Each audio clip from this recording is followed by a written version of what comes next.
যাবে, এই উম্মত নেকি ছাড়াও জান্নাতে যাবে। তাহলে দাড়ি দিয়া এই উম্মত কোথায় যাবে? জান্নাত।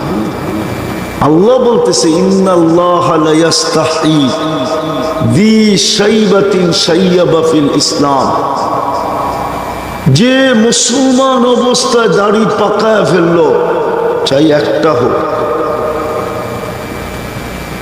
আল্লাহ দাড়ি পাকা দাড়ি দেখতে দেরি, লজ্জা পাইতে দেরি করবেন না। আর আল্লাহ যার ব্যাপারে লজ্জা পাবেন তাকে শাস্তি দিবেন না, না, না। সত্যই তো এটা। নবীর আদর্শ তো আমাদের কাছে পছন্দ না, যদিও ভাগ্য খুলা দিছিলেন, নাইলে আদম আলাইহিস সালাম কেন বলতেন আদম আলাইহিস সালাম একটা ভুল করলাম 350 বছর কাদায়া মাফ করলেন, কান্নার পরে মাফ করলেন। উম্মতে মুহাম্মদী সারা দিন গুনাহ করবে, রাত্রে আল্লাহ ডাইকা ডাইকা আইনা মাফ করে দিবে। হ্যাঁ, হাদিসে আছে, আমি বানায় বলতেছি না। প্রতিদিন আল্লাহ রাতের 3 ভাগের 1 ভাগ অতিবাহিত হয়ে গেলে ডাকতে থাকেন, হাল মিন মুস্তাগফির, কে আসিস মাফ চাবি, ফাগফির আলা, গ্যারান্টি দিতেছি মাফ করে দিব। কিন্তু কেউ তো রাত্রে হাত উঠায় ঘুমায় না। আদর্শ পছন্দ হইলে না হাত উঠায় ঘুমাইতো। ও পাকন্দিয়ার মানুষ, দুনিয়া কতটুকু পাইলেন? পাকন্দিয়া আমেরিকার চেয়ে উন্নত না? না, আমেরিকার চেয়ে উন্নত না, কানাডার চেয়ে, অস্ট্রেলিয়ার চেয়ে, ইউরোপের চেয়ে। দুনিয়ার কি পাইলেন? যে আল্লাহ বুইলা গেলেন, রসুল বুইলা গেলেন। গুলশানের চেয়ে উন্নত? বনানী, ধানমন্ডি সব বাদেই দিলাম, কিশোরগঞ্জ শহরের চেয়ে উন্নত। কি পাইলেন দুনিয়া? যে আল্লাহ বুইলা গেলেন। বুঝলাম চেয়ারম্যান বুইলা গেল, চেয়ারম্যানই পায়, আপনি কি পাইলেন? বুঝলাম এমপি বুইলা গেল, এমপিত্ব পায়, আপনি কি পাইলেন? বুঝলাম নেতা বুইলা গেল, নেতৃত্ব পায়, আপনি কি পাইলেন? আপনি বললেন কেন? ও যুবক, তুমি বললা কেন?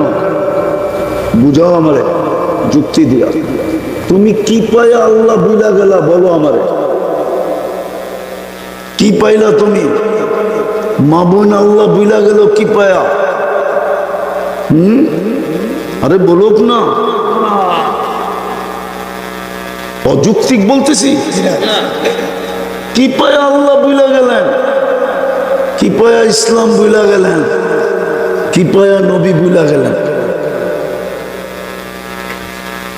দামি বানানোর জন্য তো মুসলমানের ঘরে জন্ম দিছিল, দামি বানানোর জন্যই তো উম্মতে মুহাম্মদী বানাইছিলেন, দামি বানানোর জন্যই তো নিজের পার্সোনাল ব্যক্তিগত জিনিস উঠায় আমাদেরকে দিয়া দিছিলেন। আল্লাহর ব্যক্তিগত জিনিস, পার্সোনাল জিনিস। কোরআন আল্লাহর কালাম, এটা আল্লাহর নিজের পার্সোনাল কথা, ওটা উঠায় আপনাকে দিয়া দিছিলেন দামি বানানোর জন্য। কিন্তু কোরআন যদি পছন্দ হইতো তাহলে ডেলি একবার হইল পড়া বাদ, খোলা বাদ, ছোঁয়া বাদ, ডেলি একবার হইল ধৈরা কোরআনটাকে চুমা দিত। একবারও তো কেউ চুমা দেয় না। বলো কি মজমা? হুজুরও তো রাগ হয়ে গেল, দেখালে ডেলি একবারও তো কেউ চুমা দেয় না। অথচ অঙ্গীকার তো ছিল, আমার কোরআনকে চুমা দিলি না যে আমাকে চুমা দিলি। তুই আমার কোরআনকে চুমা দিবি, আমি তোকে মহব্বত করব, আমি বন্ধু বানাবো। আর আমাদের নিয়ম, যাকে ভালোবাসি বুক দেই তাকে আর কোনোদিন পিঠ দেই না। হ্যাঁ হ্যাঁ, আমার সমাজের দিকে তাকাইলে অনেক কিছু আমার বুঝে আসে। আমার অনেক কিছু বুঝে আসে। একটা এটাই বুঝে আসে, হায় হায়, যে একজন আরেকজনের কোনো অঙ্গ বাকি রইল না দেখা। স্বামীর কোনো অঙ্গ স্ত্রীর কাছে লুকাইত না, স্ত্রীর কোনো অঙ্গ স্বামীর কাছে লুকাইত না।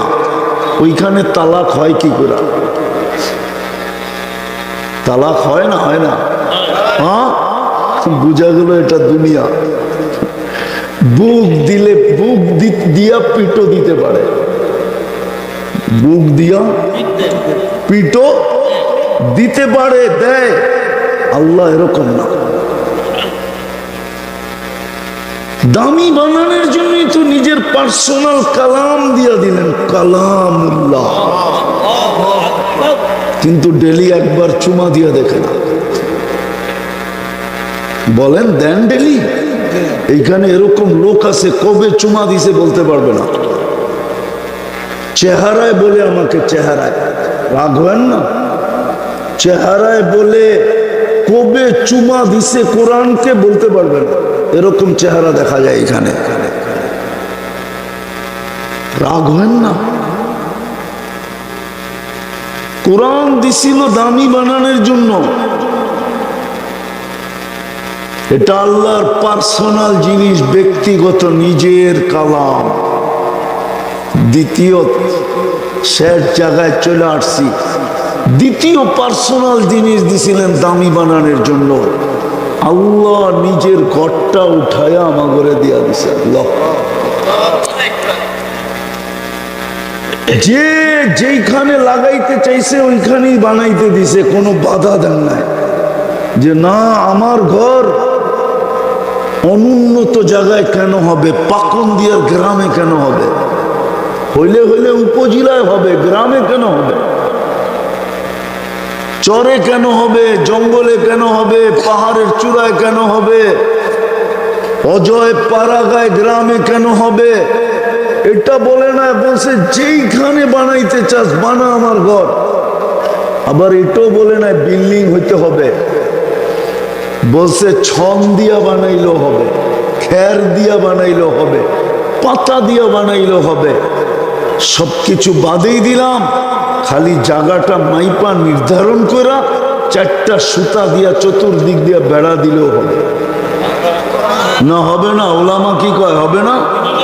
হ্যাঁ, আপনাকে তো দামি বানানোর জন্য ঘরটা দিলেন, নাইলে কেন বললেন যাকে বেশি বেশি আমার ঘরে আসতে দেখো তোমরা সার্টিফিকেট দিয়া দাও। আল্লাহ কি সার্টিফিকেট দিব? যে এটা ইমানদার। আল্লাহ আমরা সার্টিফিকেট দিলে কি হবে?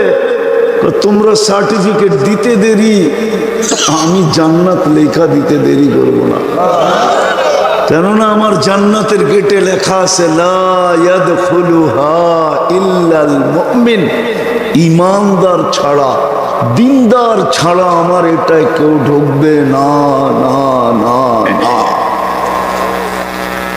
দামি বানানোর জন্য তো মসজিদ দিলেন। কোরআন ছুঁয়া দেখি না, মসজিদের দুয়ারে পা দেই না। 90% মসজিদে পা দেয় না। 90% মসজিদে পা দেয় না। দাবি কিন্তু দামি হয়ে আইসো, আমি কিন্তু ডেলি বাজেট ব্যয় করি, নাইলে কিন্তু তোমার কাছ থেকে হিসাব নেব। পুঙ্খানো লাতুসআলুন্না আনিন নাঈম, প্রত্যেকটা নিয়ামতের হিসাব নেব।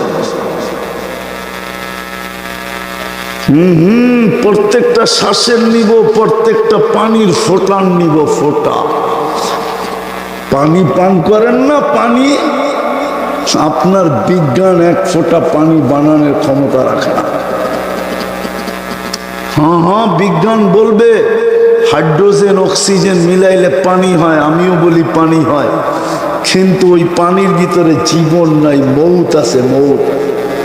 বেশি দিন পান করলে মরা যাবে, সপ্তাহ পান করলেই মরা যাবে। আর এটা যত পান করবে তত বেশি সজীব হবে,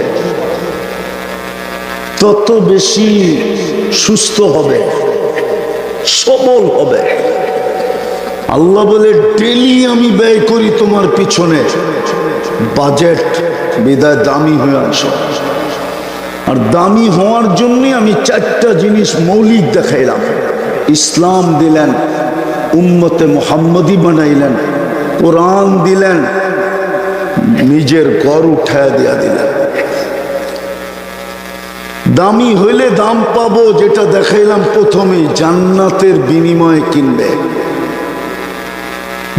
এই দুনিয়ার কাপড়, দুনিয়ার সুতার কাপড়, জান্নাতে ডেলি 70 বার কাপড় চেঞ্জ করবে। আল্লাহ নূরের থেকে সুতা বানাবে, সুতার থেকে কাপড় বানাবে, ওটা দিয়া পোশাক বানাবে। কোনো দর্জি বানাবে না। যেমন আমাকে কুদরত দিয়া বানাইছে, আমার পোশাকও কুদরত দিয়া বানাবে। আসে আসে পাকন দিয়ার যুবক এইখানে বৈশা বৈশা গুলশানের বুক দেখে, আর এক দোস্ত আর এক দোস্তরে দেখায়, দেখছো দোস্ত 200 আইটেম বলে, দেখো না নেটে বইয়া। জান্নাতের বুপে 70 হাজার আইটেম থাকবে। 70 হাজার আইটেম খাবে। পেশাব পায়খানা জান্নাতে নাই। প্রশ্ন হইল খালি হবে কিভাবে? তো দুনিয়ার প্রযুক্তি দিয়া বুঝাইতেছি। অ্যালকোহল চিনো? অ্যালকোহল, অ্যালকোহল অক্সিজেন পেলে হাওয়া হয়ে যায়। যত বড় ড্রামই এখানে আনবা, মুখ খোলা দিবা, 10 মিনিটে হাওয়া, পুরা ড্রাম খালি হয়ে গেল। কেননা ওটার নিয়মই ধর্মই হইল অক্সিজেন পাইতে দেরি, অক্সিজেনের সাথে মিশা যেতে দেরি করে না। তুমিও পেট বইরা 70 হাজার আইটেম খাবা, একটা ঢেক দিবা, মুখটা খুলতে দেরি, অক্সিজেনে লাগার সাথে সাথে হাওয়া হতে দেরি হবে। সুগ্রাণ হয়ে হাওয়া হয়ে যাবে, সুগ্রাণ হয়ে। কি হয়ে? সুগ্রাণ হয়ে হাওয়া হয়ে যাবে। ওই জান্নাত মিলবে, ওই জান্নাত।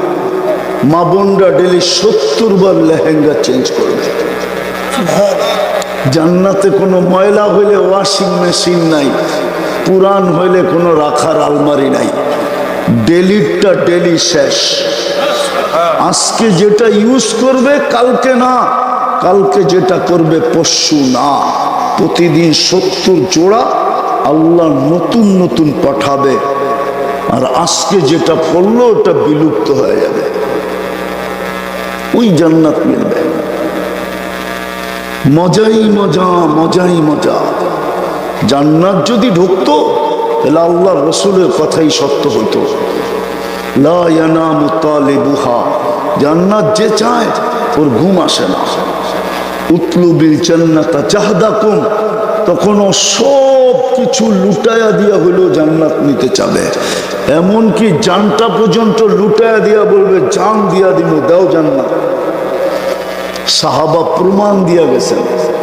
আবু বকর সিদ্দিক 13 দোকান দিয়া প্রমাণ দিছেন, ছালার চট দিয়া প্রমাণ দিছেন। সব কিছু লুটায়া দিয়া জান্নাত নিয়ে গেছেন। এই জন্যই আল্লাহ 4টা দিছিলেন আমাদেরকে দামি বানানোর জন্য। যদি বুঝে আসা থাকে তাহলে চলেন, সুযোগ হাতছাড়া হয়ে যায় না। এখনো সুযোগ আমাদের হাতের নাগালে আছে। চলেন আল্লাহর কাছে প্রথমে তওবা করি। তওবা করবেন? কে কে তওবা করতে রাজি? পাক্কা? তাহলে মনের থেকে বলেন, আল্লাহ অতীত থেকে তওবা করলাম। আপনি আমাদের তওবা কবুল করেন, আমাদের গুনাহ মাফ করে দেন। নামান, সুযোগ একটা সামনে আছে। যুবক, তোমাদেরকে বলতেছি, 11 মাস কি করছো এটা আমার বিষয় না, আমি জানতেও চাবো না। আর জানলেও বলবো না। 11 মাস কি করছো এটা আমার বিষয় না, সুযোগ একটা সামনে আসতেছে যদি আল্লাহ দিয়া দেয়। ওটার জন্যই দোয়া শিখাইছিলেন, বারিক লানা ফি রজব শাবান, আল্লাহুম্মা বারিক লানা ফি রজব শাবান ওয়া বাল্লিগনা রমাদান। আসতেছে 10-12 দিন পরেই রমজান। যুবক, তোমাদের পায়ে হাত দিয়ে বলি, একটা মাস আল্লাহকে দিয়া দাও কমর কাইসা, কোমরে গামছা বান্ধা একটা মাস আল্লাহকে দিয়া দাও। 11 মাস যদি তুমি কিছু করতে নাও পারলা, তাইলে মা বোনদেরকেও বলতেছি, সবাইকে বলতেছি, একটা মাস শুধু আল্লাহকে দিয়া দাও। 11 মাস যদি কিছু করার সুযোগ নাও হইল, তারপর আমি যুক্তি দাঁড় করাইতে পারবো যে এক মাস তো 1 মাস ছিল না, 1 মাস তো 70 মাস ছিল। কেননা ফরজকে 70 গুণ বাড়ায় দেওয়া হয়েছে, বিদায় 1 মাসে আমি 70 মাসের ফরজ আদায় করছি। 70 মাস ছিল, এইখানে হয় 5 বৎসর 10 মাস, আর 1 মাসের ভিতরে একটা লাইলাতুল কদরও ছিল, ওটা হলো 83 বৎসর 4 মাস। 5 বৎসর 10 মাস, 83 বৎসর 4 মাস যোগ করলে হয় 89 বৎসর 2 মাস। আল্লাহ যদি বলে তো 11 মাস করলা না কেন, তো বলতে পারবো বৎসরই হয় 12 মাসে, 1 মাসেই তো করলাম 89 বৎসর 2 মাসের, ওইখান থেকে 12 বাদ দিয়া দেন। তারপরেও তো আমি পাওনা হব, আপনি পাওনা কোত্থেকে হবেন? সুযোগ আসতেছে রমজানে, 1 ঢোক পানি দিয়া জাহান্নাম থেকে মুক্তি হওয়া যায়। 1 বোতল না, 1 ঢোক। ঢোক বুঝেন কি? কতটুক? Half litre? এই বোতলের সমান। যতটুক মুখে আটে, ঠিক না? এতটুক পানি দিয়া জাহান্নাম থেকে মুক্তি নেওয়া যায়। আল্লাহর রাসূল বলছে, মান আফতারা সাইমান শুরবাতা মা ফালাহু ইতকু রাকাবাতিন। যে কোনো রোজাদারকে 1 ঢোক পানি দিয়া ইফতার করাবে, সে যেন নিজেকে নিজে জাহান্নাম থেকে মুক্তি করে নিল, মুক্ত করে নিল, জাহান্নাম থেকে মুক্ত করে নিল। আমার কথা যদি বুঝে আসতো, তাহলে আমাদের মা বোনরা পুরা পাড়ার ভিতরে এক বাড়িওয়ালা আরেক বাড়িকে, এক বাড়িওয়ালি আরেক বাড়িওয়ালিকে, এই ঘরওয়ালা ওই ঘরওয়ালিকে, মা বোনরা বলতো, বোন তুই ইফতার পাকাইস না, আমি গরিব হইলে কি হবে, আমি যতটুক পারবো তোর ইফতার ডেলি পাকায় পাঠাবো। যদি বলতো কেন, বলে শুনছি 1 ঢোক পানি দিয়ে রোজা খোলাইলে নাকি জাহান্নাম থেকে মুক্তি মিলে, তো আমি ডেলি তোর ইফতারি পাঠাবো, আমার জাহান্নাম থেকে মুক্ত হওয়া দরকার। তাহলে সামনের বোনও বলতো, তাইলে আমিও তোরটা পাকায় পাঠাবো। এইভাবে মহল্লায় প্রতিযোগিতা হইতো, আর এই হাদিস সত্য হইতো, ইন্নাল্লাহা ইয়ানজুরু ইলা তানাফুসিকুম, আল্লাহ রমজানের দিন তোমাদের প্রতিযোগিতা রহমতের দৃষ্টি দিয়া তাকায়া তাকায়া দেখতে থাকে। তাইলে আমার সমাজ এরকম হতো।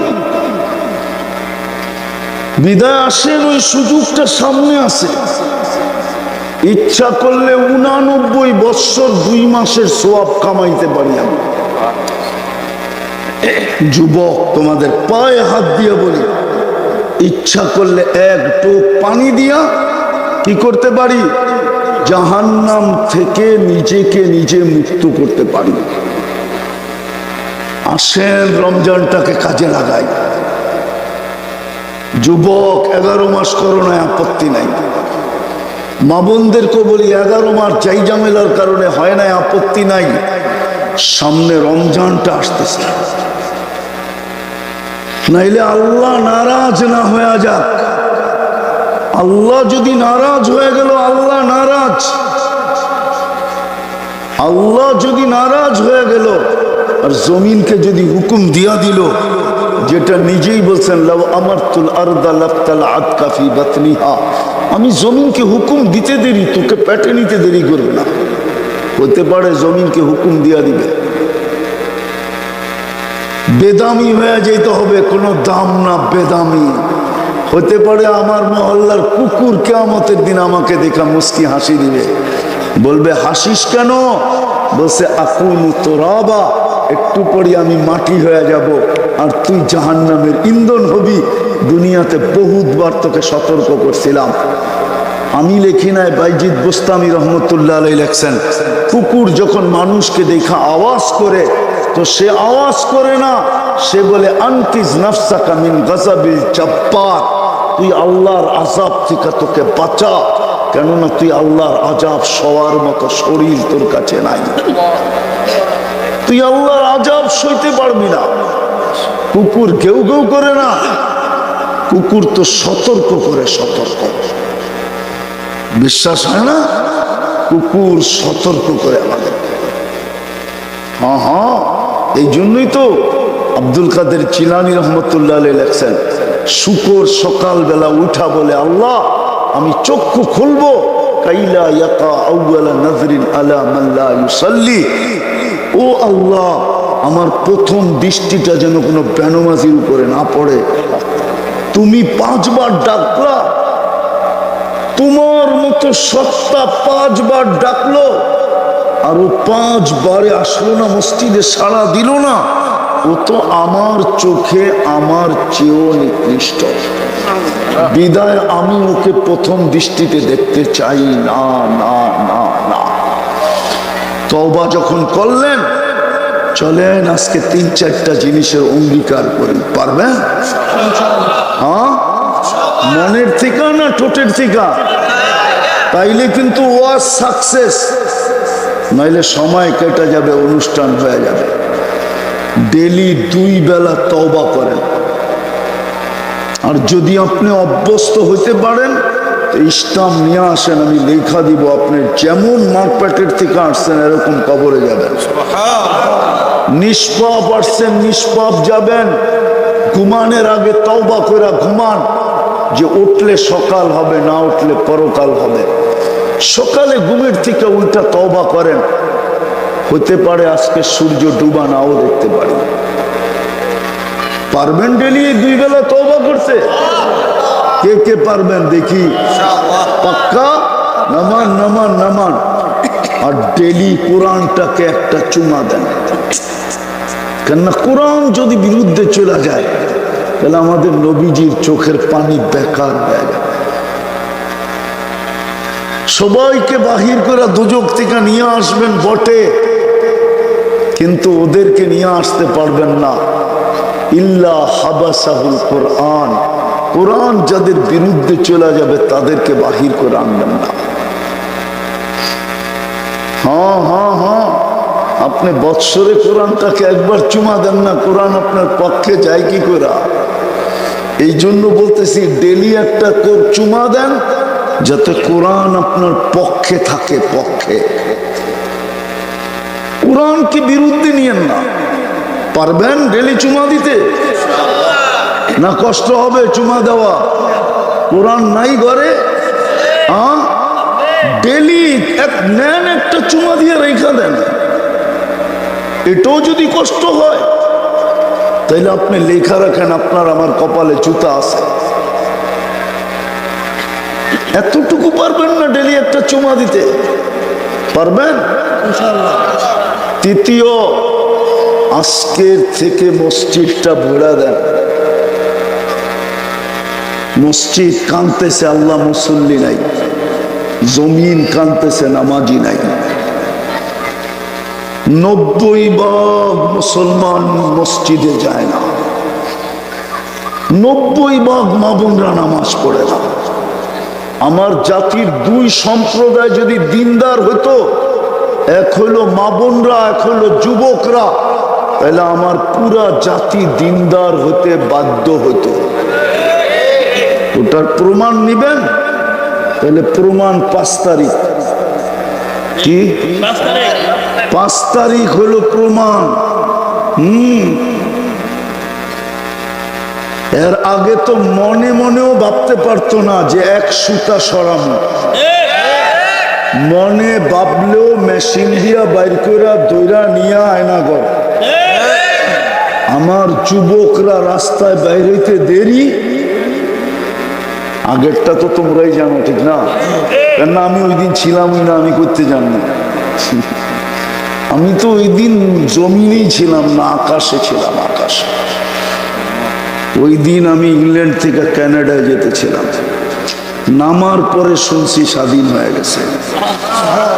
ওটার থেকে আমার বিশ্বাস, আমার যুবকরা যদি দিনদার হয় তো আমার পুরুষরা দিনদার হতে বাধ্য।